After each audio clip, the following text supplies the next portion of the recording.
ये जो 5 रुपये इनाम मुझे मिला खान साहब से, उस्ताद बरकत अली खान साहब से, तो वो ये था कि हम 6 लोग बैठे हुए थे स्टूडेंट। उस वक्त स्टूडेंट भी नहीं कहा जाता था, इनको शागिर्द कहते थे हम लोग। तो वहाँ बैठे हुए एक कोई तराना था या कोई दादरा था, तो वो सब उस्ताद जी से याद कर रहे थे।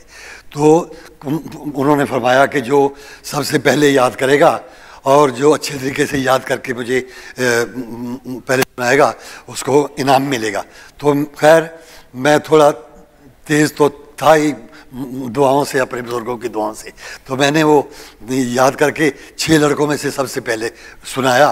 तो शायद कुछ ख़राब भी होगा, कुछ सही भी होगा, उनको सही लगा। उन्होंने मुझे कहा कि ये 5 रुपये तेरे इनाम हैं। वो 5 रुपये आज से मुझे 50 वर्ष या 45 वर्ष पहले मिले थे। तो वो मैं आज भी मैं अपने दिल में और अपने पास संभाल के रखे हुए हैं। वो मेरे लिए सबसे बड़ी ज़्यादा दौलत है।